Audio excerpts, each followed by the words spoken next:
I speak to you today with feelings of profound sorrow.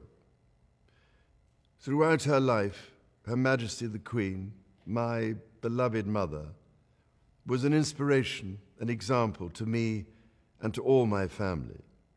And we owe her the most heartfelt debt any family could owe to their mother, for her love, affection, guidance, understanding, and example. Queen Elizabeth was a life well lived, a promise with destiny kept, and she is mourned most deeply in her passing. That promise of lifelong service I renew to you all today. Alongside the personal grief that all my family are feeling, we also share with so many of you in the United Kingdom, in all the countries where the Queen was head of state, in the Commonwealth and across the world, a deep sense of gratitude for the more than 70 years in which my mother, as Queen, served the people of so many nations.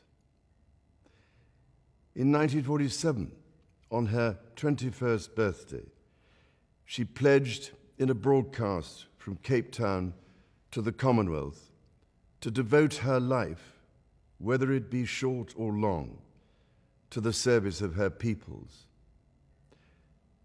That was more than a promise. It was a profound personal commitment which defined her whole life. She made sacrifices for duty. Her dedication and devotion as sovereign never wavered through times of change and progress, through times of joy and celebration, and through times of sadness and loss. In her life of service, we saw that abiding love of tradition, together with that fearless embrace of progress, which makes us great as nations. The affection, admiration, and respect she inspired became the hallmark of her reign. And as every member of my family can testify, she combined these qualities with warmth, humor, and an unerring ability always to see the best in people.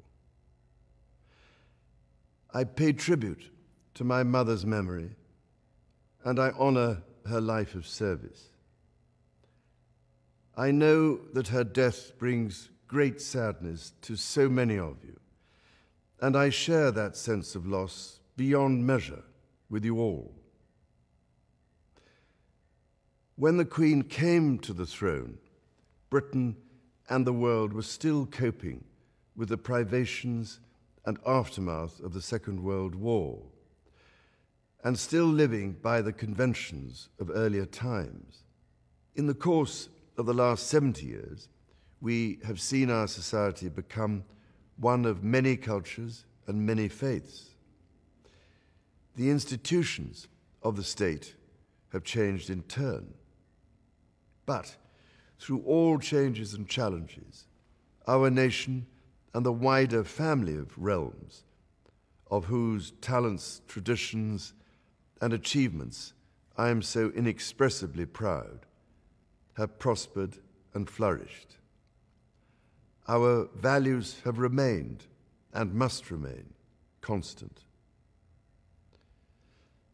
The role and the duties of monarchy also remain, as does the sovereign's particular relationship and responsibility towards the Church of England, the church in which my own faith is so deeply rooted. In that faith and the values it inspires, I have been brought up to cherish a sense of duty to others and to hold in the greatest respect the precious traditions, freedoms, and responsibilities of our unique history and our system of parliamentary government. As the Queen herself did with such unswerving devotion, I too now solemnly pledge myself throughout the remaining time God grants me, to uphold the constitutional principles at the heart of our nation. And wherever you may live in the United Kingdom, or in the realms and territories across the world, and whatever may be your background or beliefs, I shall endeavor to serve you with loyalty, respect, and love, as I have throughout my life. My life will, of course, change as I take up my new responsibilities. It will no longer be possible for me to give so much of my time and energies to the charities and issues for which I care so deeply. But I know this important work will go on in the trusted hands of others.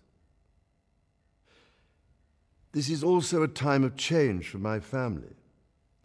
I count on the loving help of my darling wife, Camilla. In recognition of her own loyal public service since our marriage 17 years ago, she becomes my Queen Consort. I know she will bring to the demands of her new role the steadfast devotion to duty on which I have come to rely so much. As my heir, William now assumes the Scottish titles which have meant so much to me. He succeeds me as Duke of Cornwall and takes on the responsibilities for the Duchy of Cornwall, which I have undertaken for more than 5 decades.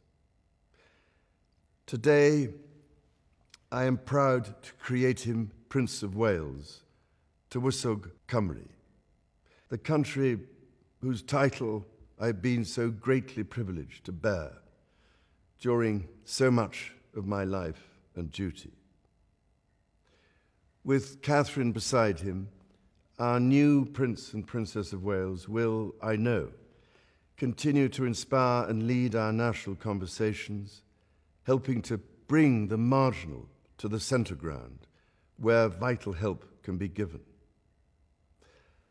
I want also to express my love for Harry and Meghan as they continue to build their lives overseas. In a little over a week's time, we will come together as a nation, as a Commonwealth, and indeed a global community, to lay my beloved mother to rest.